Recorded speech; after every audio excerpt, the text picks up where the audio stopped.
Assalamualaikum warahmatullahi wabarakatuh. Pemirsa yang dirahmatin Allah, malam ini kita bertemu lagi bersama abah kita di Sumolangu untuk menjabaran apa arti sebuah keilmuan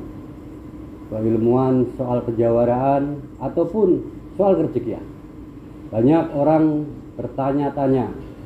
Mari malam ini sama-sama kita kupas biar kita sama-sama tahu apa sih arti sebuah ilmu itu sendiri.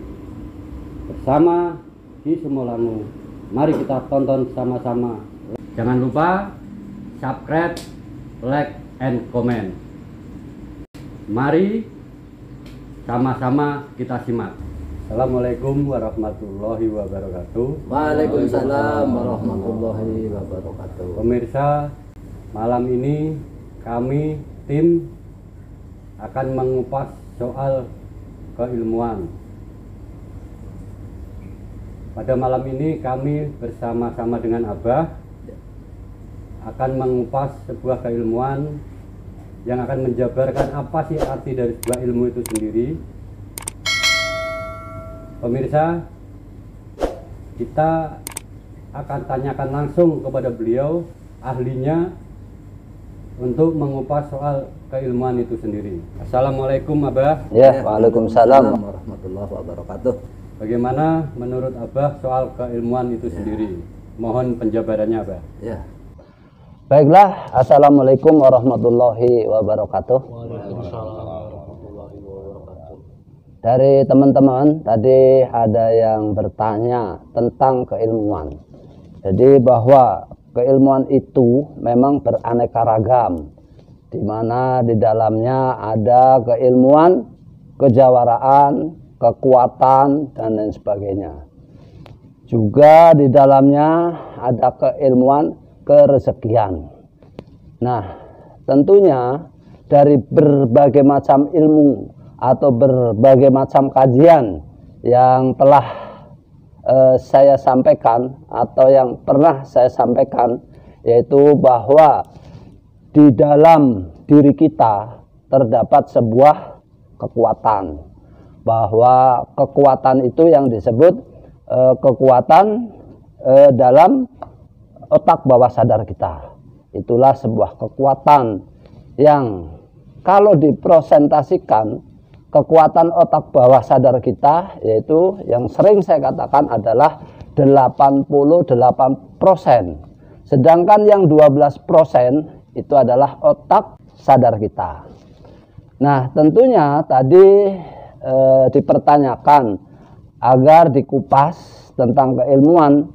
Nah, mari kita kupas bahwa tadi ada dua, ya, secara signifikan ada dua, bahwa ilmu kejawaraan, ilmu kerezekian, dan lain sebagainya, berbagai ilmu. Pada prinsip dan dasarnya bahwa sebuah ilmu itu memang kita harus gali, bahwa sebuah ilmu itu harus kita pelajari. Nah, yang balik-baliknya bahwa sebuah ilmu itu kita harus bertolabul ilmi, sehingga dengan kita berilmu, baik itu kejawaraan, kerezekian, hidup kita niscaya akan tenang, hidup kita akan bahagia. Itu tentang macam-macam keilmuan. Nah, mungkin untuk lebih detailnya, kami pada malam hari ini mau yang mana nih yang mau kita kupas, tentang kedikdayaan atau tentang kerezekian. Monggo teman-teman, mau yang mana yang mau kita kupas pada malam hari ini? Ya. Malam hari ini. Ya, baik Abah, terima kasih atas ininya.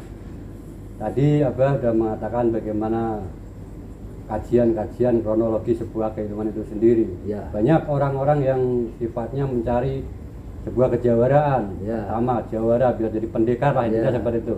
Bagaimana untuk mendapatkan sebuah ilmu seperti itu Abah? Mohon panduannya. Tentang ilmu kejawaraan, ya, ini kan ditanyakan tentang kejawaraan, ya, bahwa ilmu kejawaraan itu bisa dipelajarin dan bisa juga diisi langsung.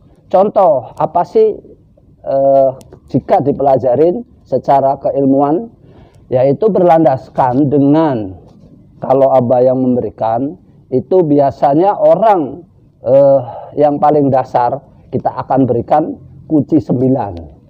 Apa sih kunci 9 itu? Kunci 9 adalah memang ada sebuah ayat atau sebuah kalimat, sebuah aurat yang dibaca 1 sampai 9. Itulah yang disebut kunci 9. Lalu bagaimana cara mengerjakannya? Cara mengerjakannya adalah berdasarkan hari lahir. Hari lahir kita. Contoh, Mas Aceh lahir misalkan hari apa? Nah, misalkan Mas Aceh hari Senin. Nah, itu cara mengerjakannya 4 hari puasa, 4 malam wirid. Nah, contohnya lagi, mungkin Mas Agung lahir hari Rebo. Nah, cara mengamalkan 7 malam, cara wiridnya 7 hari puasanya. Nah, itu tata cara mengerjakan ilmu. Nah, kalau ditanyakan nanti untuk apa sih ilmu itu?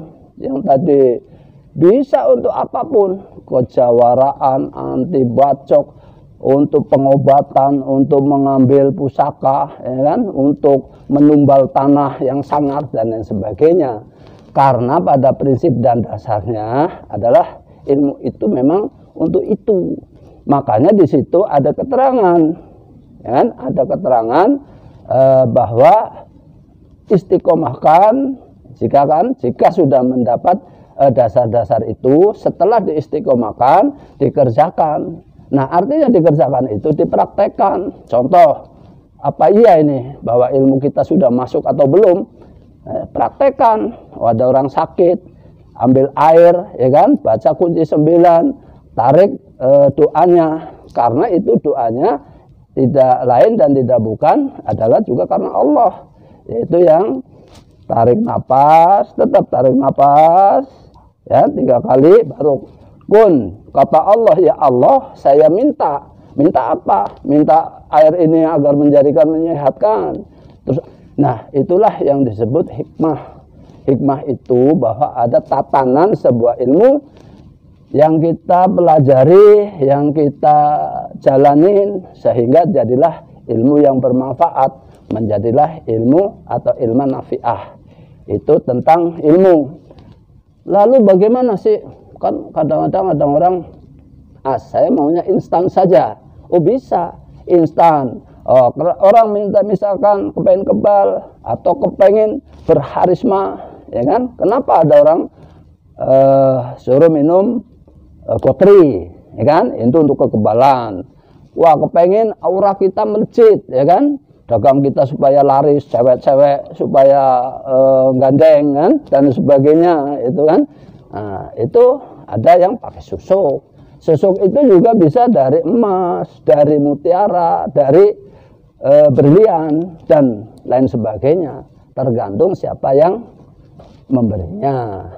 Tapi harapan kita semua, ini teman-teman, bahwa kita tidak usah yang seperti itu. Karena ilmu, ya, ilmu yang bermanfaat dan ilmu yang baik adalah yaitu tadi ilmu yang berdasarkan syariat Islam, ya kan? Berdasarkan syariat Islam dan dilakukan, ya kan? Itu insya Allah akan menjadi dan jadi. Itu tentang keilmuan, ya kan? Mungkin ada yang kurang jelas atau mungkin ada yang tanyakan lagi, silakan. Yang lain juga silakan. Terima kasih Abah. Ya. Ini untuk kejawaraan, alhamdulillah kita udah agak ngerti. Ya.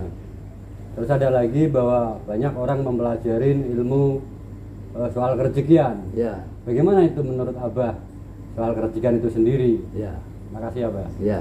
Jadi begini, kalau tentang kerezekian, ya kan, rezeki memang sudah diatur oleh Allah Subhanahu wa taala, ya kan? Rezeki sudah diatur. Tetapi yang menjadikan persoalan, rezeki kita ini sudah sampai di mana? Ini yang kita belum tahu. Contohnya Mas Agung, waduh, rezeki saya kok setiap bulan masih dapat 10 juta aja ya, gitu kan? Karena menurut Mas Agung, ini karena Allah, ya udah mungkin terima aja. Itu nggak boleh. Karena kita wajib berusaha dan wajib berikhtiar. Karena kan Mas Agung nggak tahu bahwa rezeki yang setiap bulan itu hanya 10 juta. Mungkin Allah sudah menyiapkan 100 juta.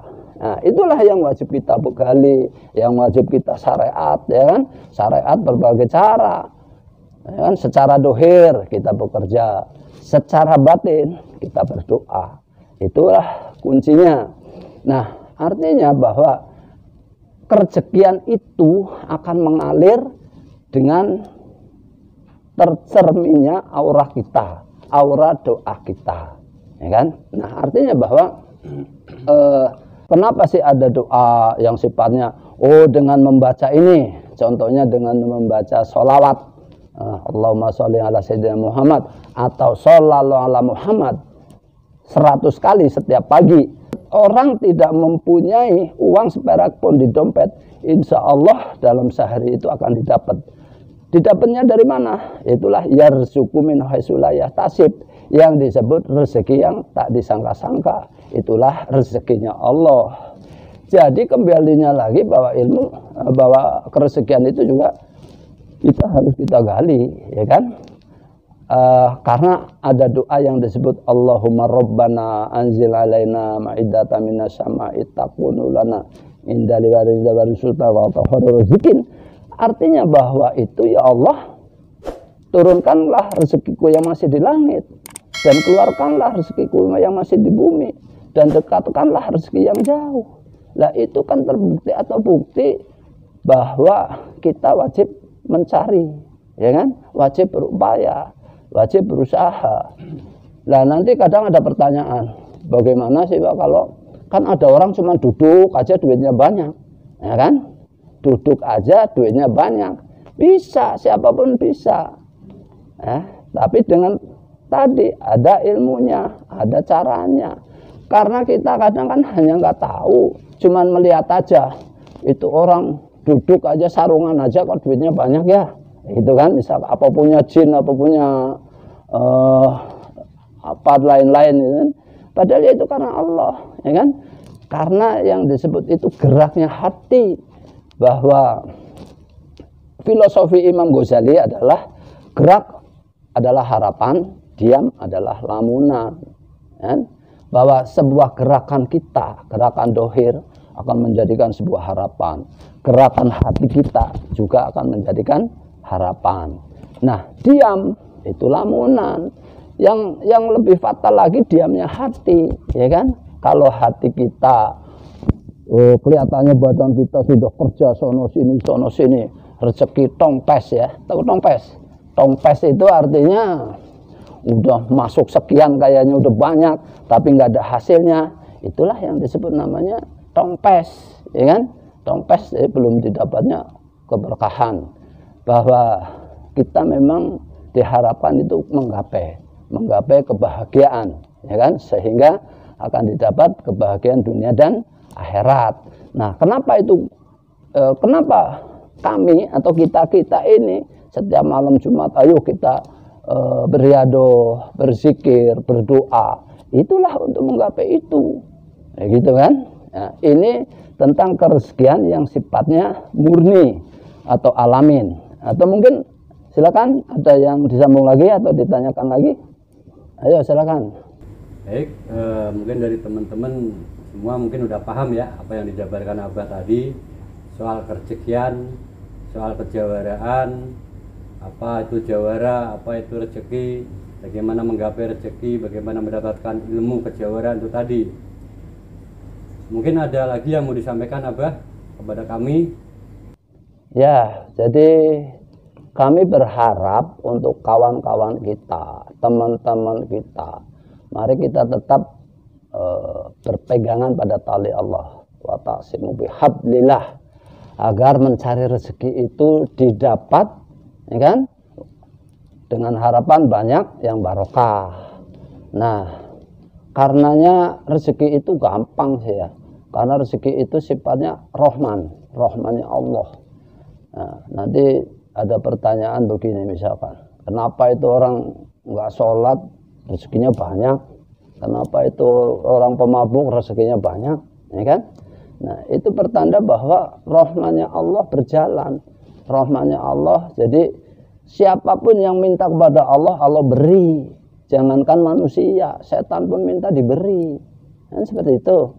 Nah, kita yang jelas jangan sampai terjebak kepada hal-hal yang sifatnya di luar koridor syariat Islam.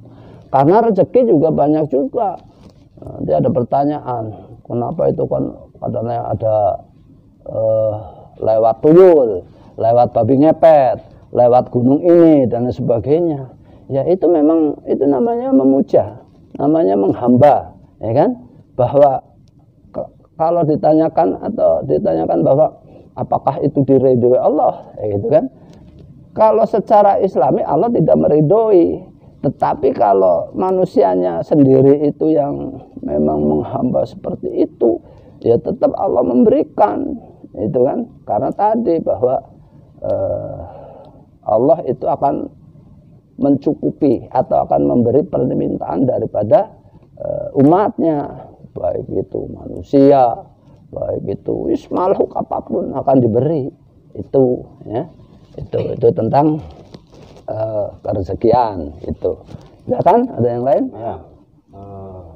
Khusus untuk saya pribadi dan juga teman-teman dan semua pemirsa TW01, mohon doa dari Abah supaya manfaat buat kami, barokah buat kami, dan menjadi kelancaran buat kami, Abah. Mohon doanya, Abah. Amin.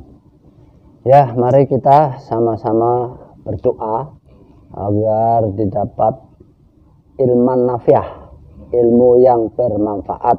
Amin. Mudah-mudahan kita semua bisa melaksanakan, bisa melakukan, dan bisa dijalankan. Itu kunci pokoknya adalah dijalankan. A'udzubillahi minasyaitonir rajim. Bismillahirrahmanirrahim. Nabi Mustafa Muhammadin sallallahu alaihi wasallam wa alihi wa sahbihi wa azwajihi wa dzurriyyatihi wa lil baiti ajmain. Salamul Fatihah. A'udzubillahi minasyaitonir rajim. Bismillahirrahmanirrahim. Alhamdulillahirabbil alamin. Iyyaka na'budu wa iyyaka nasta'in. Shiratal ladzina an'amta 'alaihim ghairil maghdubi 'alaihim waladdallin. Amin amin amin ya Allah ya Rabbal alamin. Allahumma sholli ala sayyidina Muhammad wa ala ali sayyidina Muhammad sholatan tunjina biha min jamil ahwali wal ahwat wa taqdirana biha jami'al hajat wa tutiruna biha min jami' syai'at wa tarfa'una bintaka la darajat wa tuballighuna biha sal hayat min jamil hadithil hayati wa badal mamat alladhi bainaka innani bainallahi abdullahi wa qad hizamana kasaba min sunni bi Allahu ajr adima wa tasimu bihablillah. Allahumma sholli ala sayyidina Muhammadin nabiyil ummi ala alihi wa sallim. Allahumma ya qadiyal hajat, Allahumma ya qafiyal muhimmat, Allahumma ya dabiyal baliyat, Allahumma ya rafi'ad darajat, Allahumma ya syafiyal amrad, Allahumma ya mujibat dawat, Allahumma ya rahman rahimin. Rabbana tahlana wa bainana qawmina bihaq wa anta khairil fatihin. Rabbana anzilna munjalan mubarakan wa anta khairil munjilin. Rabbana atina fid dunya hasanah wa fil akhirati hasanah wa qina adzabannar bi rahmatika ya arhamar rahimin. Subhanaka rabbika rabbil izzati amma yasifun wa salamun alal mursalin walhamdulillahi rabbil alamin. Al-Fatihah. Terima kasih Abah atas ulasannya, penjabarannya, mudah-mudahan manfaat buat kami semua. Pemirsa TW01 channel, apa yang dijabarkan Abah tadi mudah-mudahan bisa menjadi bekal hidup bagaimana menjalani hidup ini, soal kerezekian ataupun sebuah keilmuan tadi. Mungkin dari kita itu saja sementara. Terima kasih. Assalamualaikum warahmatullahi wabarakatuh. Waalaikumsalam warahmatullahi wabarakatuh. Pemirsa, tadi udah sama-sama kita simak apa yang udah dijabarkan sama Abah kita, guru kita di Sumolangu, tentang apa itu sebuah keilmuan. Bagaimana untuk mendapatkan sebuah ilmu kejawaraan, tentang bagaimana anti bacok, anti tembak dan segala macamnya. Yang kedua tentang bagaimana apa itu kerezekian, tentang bagaimana mempercepat ataupun mendapatkan rezeki yang lebih baik. Mudah-mudahan apa yang dijabarkan nama Abah tadi dapat dimengerti dan bermanfaat buat kita semua. Cukup sementara sampai di sini saja. Pemirsa, bantu kami subscribe, like, dan komen agar video-video kami dapat terus berlanjut. Terima kasih. Assalamualaikum warahmatullahi wabarakatuh.